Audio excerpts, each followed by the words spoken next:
From Fox 11 Los Angeles to Fox 2 San Francisco and our newest affiliate, Fox 5 San Diego, you're watching The Issue Is. I'm Elex Michaelson, and welcome to a new era of The Issue Is. And look who is here for our very first episode airing in Fox 5 San Diego. We first launched this show last year in Los Angeles. We began in San Francisco earlier this year, and now America's finest city. Throughout that entire process, there's been one guest that we've asked for over and over again to come. He is finally here, and we couldn't be more excited to welcome the 38th Governor of California, Arnold Schwarzenegger. Welcome to The Issue Is. Thank you. Thank you so much for being here. Well, you made one big mistake. What's that? You asked my people for me to come here. And that's why I never ended up. And this time you asked me, and I said, I'm here. You're here, yes. Yeah. We'll exchange cell phones later. Exactly. We'll be texting back and forth. You know, if I were to try to do an intro of you, that could take a half hour. So everybody knows who you are. Let's start with what happened this week. A very exciting week. We both were up in Clovis, which is near Fresno, for a landmark moment in California, the 1 millionth solar roof installed. Back in 2006, you signed a bill that set this in motion. Now it's becoming a reality. What is that number, 1 million solar roofs? What does that moment mean to you? Well, it's always great. You and I, we have talked about that when you have a goal and you have a big vision. And I always have big visions and big goals where people say, this will never happen, it's impossible to do and all that stuff. And I knew in 2006 when we worked with the legislature and when I signed the bill that it will happen. It will not happen during the time I'm in office, nor will it happen when anyone else will be in office that is there in Sacramento, but it will happen.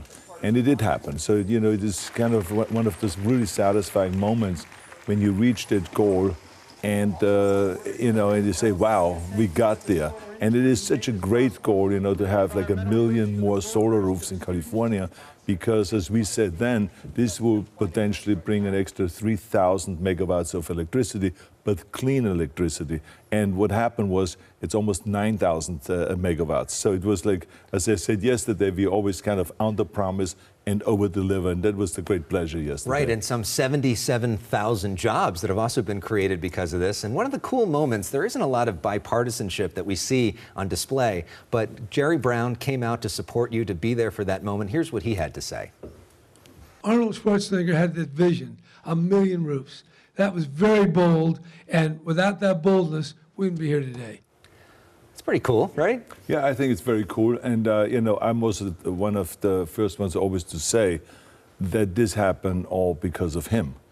Because you have to understand that when I moved to this country, I remember that Ronald Reagan was governor in the late 60s. And he created the Air Resources Board because there was so much smog here. And I thought that was a fantastic idea that someone really is trying to fight the smog. But then Jerry Brown came in and became governor after Reagan. And he started talking about solar and about wind and about renewable energy and green energy and all this stuff. And people thought that the guy is totally out of his mind, is some hippie. And so they called him, you know, Governor Moonbeam or something like that. And so I think it all began there in the 70s. And he really talked about the subject so many times, not just in California, but nationwide, when he then ran for president and all that. And I think that this is really was the beginning, and people that started marching, and the state started marching in that direction, and never changed directions. That was the great thing. So when I became governor, you know, I just stepped in and I said, okay, I'm going to go up the whole thing, and I'm going to set even bigger goals. And part of that concept of both parties working together is this new initiative you're working on called Climate Zero. This is something that John Kerry has helped to start. We've got some pictures of you and John Kerry. Also, Bill and Hillary Clinton are a part of this as well. Another person that is involved in this is Leonardo DiCaprio and John Kasich. That would be a fun dinner party if you got everybody together at the same time. But one thing that you talked about at the event in Clovis that I thought was really interesting was trying to reframe the debate about climate change. You talked about how sometimes you use the word climate change or you use the words like global warming and people don't get it. You think that there's a different word people should use. Well, I think that the important thing is always, you know, how do you sell something to the people and how do you communicate something to the people? And I always felt that I'm not an expert in this subject, may I remind you. But when I became governor, I said to myself, so many people always say, well, what is global warming? What does it really mean? Is it that we're getting warmer temperatures? well, I don't mind it. I'm freezing my butt off. And things like this, people Right. would say, what do all these words mean that the environmentalists are talking about here? And I felt like that those were the wrong ways of communicating. And I felt that the bottom line, that what we are talking about is that we are creating smog and pollution because of fossil fuels. Mm-hmm. And it's not that that's what was intended when we started out with fossil fuels, right? Everyone meant well, it was great, it helped our industries and all that stuff. But now we know it has a tremendous side effect. And fossil fuels and pollution kills. It kills people. We have 7 million people die every year because of pollution. So I said, why don't we talk about that? Because you can talk about in 20 years from now, the sea levels will rise. You can talk about the ice is melting in the North Pole and the glaciers are melting and all this. And people say, so what? I mean, what do I care? I'm living in Nebraska. I mean, I don't deal with glacier. So it's kind of the wrong argument. We can mention those things. But I think what we should really mention is smog. Smog kills people, pollution kills people, and this is what we should get rid of. And so I think it's a whole different thing. And we have seen the tests. When you go and test, and you say to Republicans, for instance, what about climate change? This is one of the important issues. They said no, 15% maybe say yes. And then when you say pollution, and then you have more than 50% saying, oh yeah, that's a serious issue. I think we should address that right away. Right, but you're talking about, I mean, California really is a leader on this, and thanks in part to you and to Governor Brown and Governor Newsom and other folks as well. But on a national level, there has been a little bit of paralysis. Jane Mayer wrote this great book for The New Yorker called Dark Money, where she talks about what the Koch brothers have done, this like $1 trillion infrastructure of judges and politicians and all these different things that have been funded through the years to fight back against some of the stuff that you're doing. How do you fight that money machine, the extraordinary amount of money that is helping to propel many of the Republican politicians, helping to propel the president, other people like that? Well, this is why I said it is a very, very difficult thing to overcome. But this is why I said to the environmentalists, we got to communicate the right way, because you cannot really take on an issue like that if you have on the right side, you have the fossil fuel companies, the oil companies and the coal companies attacking you and spending $200 million a year on just getting, kind of wrong information out there, right, and trying to brainwash the people. And then you have on the left side the environmentalists who communicate terribly and in such a way that people don't really understand what we are talking about here. And so this is why it's key that we communicate the right way and talk about pollution and about the threat to our health, about the cardiovascular system gets attacked by pollution, the heart gets attacked, the lung gets attacked, the brain gets attacked. I mean, your whole body gets attacked, and people have cancer, and people die prematurely because of pollution. So let's talk about this. That's an issue that we have to address today, not in 20 years from now, when they talk about sea levels rising and those, right now. And one of those people that's communicated this pretty effectively is Greta Thunberg, somebody that you have gotten to know. And I think of it as almost like the modern day twins, right? You got the action hero and this pint-sized girl who's now this week named Times Person of the Year.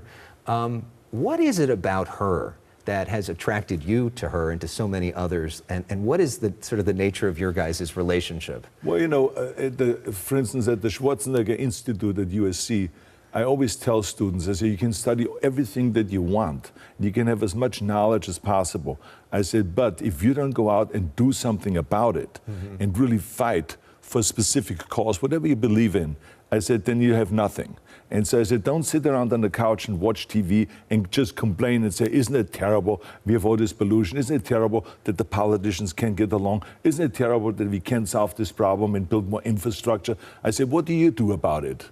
And so the great thing about Greta is that she sat in front of the parliament in Sweden and she said, enough is enough. Even though Sweden is doing a great job environmentally, may I remind you, but she just said they're not doing enough. And she just left school, sat there, did her homework in front of the parliament building, and she just protested and sat there.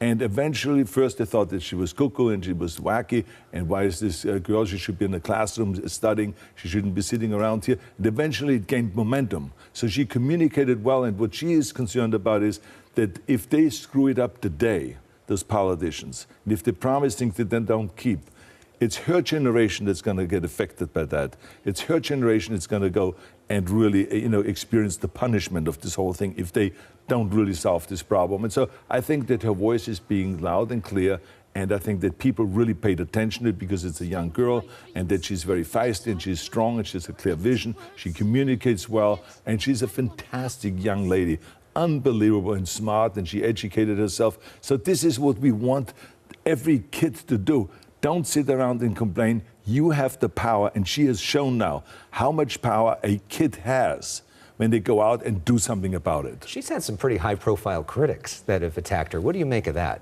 Well, of course you will have critics with everything that you do. Let me tell you something. I made an announcement that I'm now more and more going vegan and eat less meat.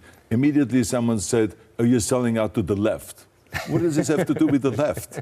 What does this have to do with any party, with the Democrats or Republicans? How you eat. If you want to eat healthy, it has nothing to do, but they make it political. That's the job of politicians. That's the job of the other side. The fossil fuel companies will do everything they can to discredit her. That's why she's very careful to go and travel to Europe on a sailboat, so she is not caught on a private plane to fly over or something like that. And you've offered to lend her your electric Hummer as well, right? Yeah, no. We got some video of that. We got the Hummer, and we always try to support her in every way we can, and we invite her to our Austrian Global Climate Summit that we have every year in May, November, and where the whole world comes together and talks about this issue.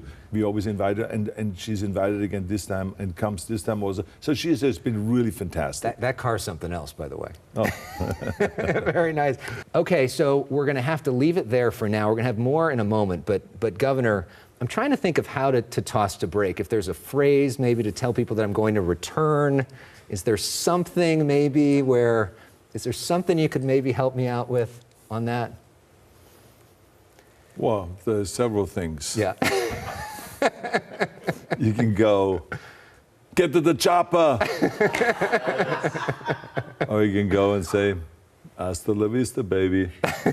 Or you can go and say, "I'll be back." How can anybody top that? That is very nice. More with the governor. We are back with the 38th governor of California, Arnold Schwarzenegger. Let's talk for a moment just about your time as governor. What do you see as your legacy that you're most proud of? Well, I think the thing that I'm most proud of is of course, the environmental direction that we've really kind of put the environmental issue on the map.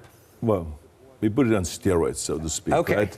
I mean, we really pumped it up. Yeah. And because what happens is, when you're in California, you have so many great opportunities. And it's not just that it will help California, and it's not just that we made a commitment to reduce greenhouse gases by 25% by the year 2020, and we accomplished it already in 2018. It's not that we got our renewables from 19% to 50% and all those kind of things. But what happens is the rest of the country looks at California, and they see what we are doing, and they get inspired, and then they copy us. So that's what happens. So we want to go and be a perfect example for the rest of the nation, and also for the world. Because remember one thing, California is kind of like a nation state in a way, because we are the 5th largest economy in the world. And here's the great thing. We have proven that you can have the strictest environmental laws in the country and still be #1 economically in the country, and being the 5th largest economy in the world, right behind Germany and the United States and China and Japan.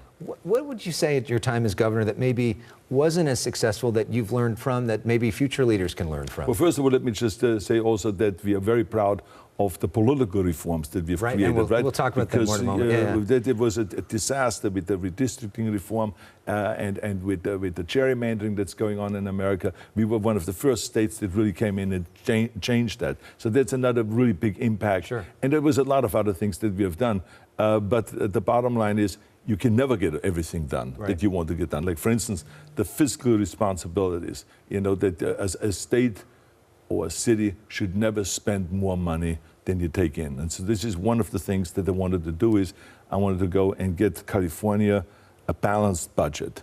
And so we did that. We finally reached it after 4 years in office. I remember in 2007, we had a balanced budget, and we didn't spend more money than we took in, and everything was standing fine. And then in 2008, the recession happened. Right. And then all of a sudden, we were short of $20 billion a year. Mm-hmm. And that all of a sudden piled up, and all of a sudden I realized that we are again spending more money that we're taking in, because you just cannot make those kind of cuts on education. You need to continue with the funding education, all those kind of things. So I was kind of disappointed that I was left in the middle, they left office in the middle of the recession, and I could not really straighten out the financial mess. So that was one of the things I was disappointed in that they did not accomplish. Such a boom and bust system, the way that California is set up. But you know, something that it's the greatest state. Yeah. It's the greatest place in the world. Everyone around the world, no matter what people say about America, that we're going through difficult times now and all this stuff, everyone around the world, when they travel around, they say to me, can you please help me to get to California? Right. No one asks me, can you help me get to the Middle East? No one asks me, please, can you help me to get to Africa? Or please, can you help me get to Australia or to Asia? None of that. To America. They want to come to America. This is still the greatest, by far, the greatest country in the world with the greatest opportunities. The biggest challenge that we're facing in our state right now is something that really wasn't that big of a challenge when you were governor, which is this homelessness epidemic, which has really exploded since you were in office. I know this is something that the Schwarzenegger Institute is going to be looking into. What do you think is happening there, and what would your advice be to the current governor on how to fix it? Well, this is one of those typical examples where when government interferes with a certain kind of a rhythm, then you have a tremendous side effect later on. Like in the 80s in California, there was this kind of anti-growth movement. And on a statewide level, and then in the various different cities, they all put the initiatives on the ballot, and they said, we want to have no growth, not in my backyard, we want to keep it the way it is. Well, you can do all that, and then you can stop and slow down construction. But the people are still coming, because like I said, California is the number one place in the world to go to. So now people came, and the population went from 20 million to 40 million. So what happens now? They had not built enough homes, not enough apartments and stuff like that. So now there's a huge shortage in all of those cities, and they cannot supply it now fast enough. So like, if they wouldn't have had this kind of no growth policy, we would have in Los Angeles alone 500,000 more apartments. Well, what does that mean? That means that the prices wouldn't be as high, because when you have a short supply but a lot of demand, the prices shoot up and up and up, and now people cannot afford the apartments, cannot live in their own city anymore. So it really didn't help in the end anybody. So a lot of the poor people now have to move out, or they are homeless, or they have to move to another place. So it's really a sad situation. And then when it comes to fixing the problem, again, the politicians, they talk for the last 15 years now. I've heard the dialogue here in Los Angeles and Santa Monica, up and down the state, as a matter of fact, about we're going to fix this, get me elected, I'm going to fix this. They haven't fixed it yet. Right. They're working on it, but they're very slow. I think they know what they need to do. They just need to build now, as quickly as possible, more apartments, affordable apartments and affordable housing, but as quickly as possible without getting held up. And of course, there's a big mental health challenge as well. Do you talk? There's many issues. Right. Let me tell you, the homeless issue is not just housing, and it's not just the economic homelessness, but it is mental issues, like you said, and many other things that are coming into play, drug abuse and all those kind of things. So, but I think there's a lot of smart people out there that when they get together, they can fix it, I think. Do you talk to the governor, current governor? Do you have a relationship with him? Absolutely, yeah. Think he's doing a decent job, or? I think that he's doing a good job, and we all would do different things. This is clear. I come with a Republican way of thinking, how to fix things. He comes from a Democratic way of fixing things. But it doesn't matter. The bottom line is, it is a great state. I think that he's going to do a great job,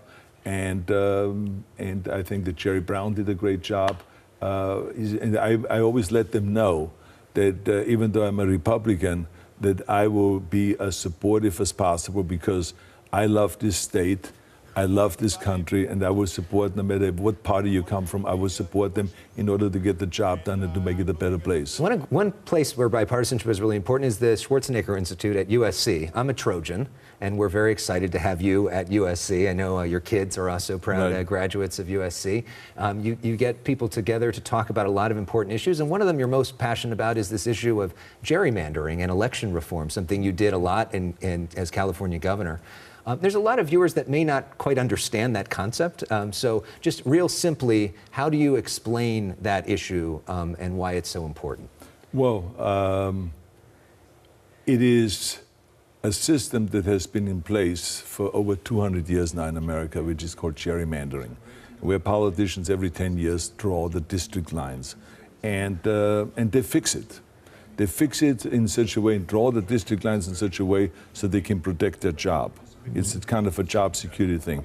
And why is that important for them? Because then they don't have to really perform. They don't have to keep their promises. So this is why you have now a situation in America where, Congress maybe has approval rating of 18%, but 98% of them get re-elected. Right. So that is a fixed system. And we had this in California where in 10 election cycles, we had 265 congressional elections, and during that whole period, only one changed party hands. Think about that. I mean, it was worse than being in the Soviet Union or in Cuba or something like that. So, I mean, it was really a fixed system, and so we kind of went in there. We lost many times. We went to the ballot, and we had an initiative there, and it lost, and it lost, and it lost 5 times, but the 6th time it won. And then we followed up with the open primaries, and now we really have a much better system here. The legislators in California had 14% approval rating in 2010, and in 2012 it all changed. 23% or 25% or so changed, hands, and now the legislature has almost 50% approval rating. So it has really improved the situation here in California. Do you see other states following that model? Absolutely. Yes. We are campaigning nationwide. We have seen Michigan change, Ohio change, Colorado, Utah. There's a lot of states that have now followed us, and we have now 1/3 of all the districts that are now, kind of run or drawn by independent commissions or by reformed kind of systems. So this is really great progress, and we just have to keep going. Those things take a long time. Right. Again, what we talked about early on, it's a goal that everyone said is impossible to fix and impossible to accomplish, and I think that we can get there. You've been so successful in so many fields, which is what makes you so interesting. The Terminator was back this year. That's right, yeah. Is that fun for you, acting again? Is it different for you acting after being governor, being back on a set? What does it feel like to be a part of that? Does some of that thought process come into that whole experience? Well, I can tell you one thing, that I would not switch my life with anybody. Nobody. Because it is such a fascinating life and such an interesting life that one day you sit on a set and you have this unbelievable fight scene playing a robot, and then the next week you're sitting there at USC and you're teaching a class about political reform, right. And the next thing you do is a speech, a motivational speech somewhere in Russia. So it's wild, the kind of different things that I do because of the different things that I'm involved with. And so it's really the most interesting life, and I love doing movies, but I love to also do all the other stuff and to kind of give back to the community. After school programs is another thing that has been for 25 years one of my passions. And we have created now so many after school programs, and I also got an initiative passed, Proposition 49 in California, that gives $500 million more money to after-school programs. So there's all kinds of great things going on. So I just want to give back to the community and use my star power to put the spotlight on issues that are very important. All right, Governor, we're going to have to take a pause for a moment in the conversation. We'll have more with him in a moment. But first, we want to let you know about this. We've got a new website. It's called theissueisshow.com. foxtv.com. You can also send us email comments. The issue is at foxtv.com. And all of our past shows, including an extended version of this interview, available in podcast form. Just search for The Issue Is wherever you stream. More Governor Schwarzenegger when we come back. We're back now with Arnold Schwarzenegger. I remember covering you on the campaign trail when you're running for re-election and you talking to people about your diet when you were weightlifting. I remember you talking about the amount of eggs that you would eat in the morning. You had like 12 eggs, right, or something. And now your diet is so different. There's this great Netflix documentary which has gotten so much buzz that you helped to executive produce called The Game Changers. You talked about this a little bit. But sort of what are the big takeaways you want people to know about food and about the way that you've changed your diet? Well, we are very fortunate that the body is very forgiving. Yeah. So, for years and years and years, you can eat meat and you can eat the eggs and you can do all this stuff. And when you're young, you get away with it. And I sure ate plenty of steaks and all this stuff. But then when you get older, all of a sudden you experience gout in your joints, and then you experience certain things that you feel like, meat is not that good for me. And then you start reading up on it and you start studying the subject and you realize that maybe you should go more on plant-based kind of diets and eat more food that is plant-based. And so that's what I've done slowly. Not like I stopped eating meat. When I go to Austria and someone offers me a good Wiener Schnitzel, I have it. If I go when I go to Sun Valley, to my second home, we slap on sometimes a great steak, and we have that. Yeah. But I would say 70–80% of the time now, I do not eat meat and or dairy products and stuff like that. And it really has helped me. I mean, I feel much better. It is healthy. It still keeps you strong and energetic and all that stuff. And so I started getting involved more and more in that issue and letting people know, look, you don't have to eat steaks all the time in order to be strong and all this. And so it's just a much healthier way to go. I did a story recently with Wolfgang Puck, and he made Wiener Schnitzel for me, and it was like the greatest thing I've ever had. He's one of the greatest Wiener Schnitzel makers, yes. Of all the things you've done, I imagine that what you must be most proud of is your work as a father. And it's got to be such an extraordinary time now for you because all of your kids are successful in their own right, doing their own thing. Right. I mean, is this kind of an interesting period watching your kids as adults and watching them prosper? I mean, what goes through your mind watching that? First of all, I want to just say on top of all of that I'm really proud of my kids. Yeah. And I'm so lucky that Maria was such an extraordinary mother, because this is not something that you do by yourself. I was a lot of times gone on sets and on movie locations, and then she had to pick up the slack, and she did an extraordinary job. So a lot of credit should go to her. The majority of the credit should go to her. That's number one. Number two, it is wild when you see the kids and the things that they argued with you over. Now they're coming back to me and they're saying, I'm so glad that you made me do that, that you made me eat, my breakfast, that you made me make my own bed, and that you made me scrub the showers, and that you made me turn off the lights, because I learned that and now I do it all the time. And then you see them actually the other day, just 2 days ago, I watched at night my son's movie. And it was just wild watching him. His acting was so extraordinary. He's so talented. And then all of a sudden there's this sex scene then all of a sudden. Right, right. And you see what's that like for you? Well, that was absolutely wild, because I remember my wife called me the day before and she says, I just saw Patrick's movie. And it's like unbelievable. I'm sitting there, and he didn't tell me anything about it. And all of a sudden, I saw his naked butt there having a sex scene. And then I said, oh, I cannot wait to see that as I'm seeing the movie tomorrow. Yeah. And so I watched the movie. But that is really an experience and a half, I didn't tell you, to see your son. But I mean, I've been just proud because he's right now doing another movie, and he's really working his way up. He's getting the starring roles, and I went on a set to visit him, and everyone came up to me and says, Arnold, we just want to tell you, you have the nicest son. He's so well behaved. He's coming in so well prepared all the time. He's so disciplined and all this stuff. So all these compliments I got. So it was wonderful to see that. And my daughters are doing fantastic. And then I have another son that is now in college, of course, in Michigan, at the University of Michigan, and he's studying psychology. and he is kind of like really into his studies. And he is so smart. I mean, it's just wild when he comes home and he throws around all his facts and figures that he's learning in school. And I'm looking at it and I said, wow, what a smart kid. This kid is much smarter than I am. I mean, it's like really great. So it's fantastic to watch that. Patrick was in here promoting the movie, and everybody here really loved him. And happy birthday to your daughter, Catherine, this week as well. Much. And then I have one son, of course, Joseph, who is a fanatic in the gym. I mean, he goes to the gym all the time. And he works out like 2 hours every day and all this stuff. And he also wants to get into acting. And he is in the real estate right now. He's learning the real estate business. So, I mean, all of them, I'm just really proud of all of them. There's that picture of Joseph where he looks just like you.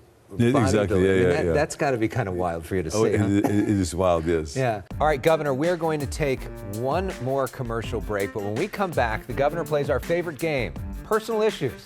Stay with us. More of The Issue Is right after this.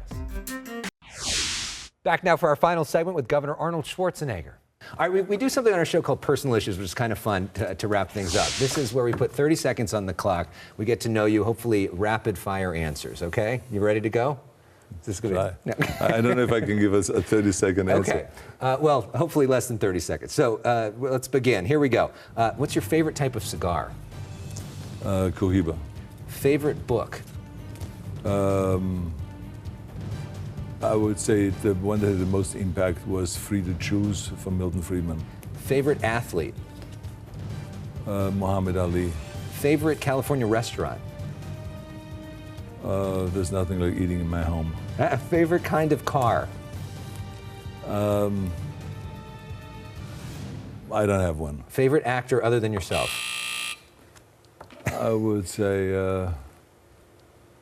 I don't have one. Patrick. Okay. Patrick Schwarzenegger, the best actor other than yourself. Right? Let's drink to that. There we go. Give you to that.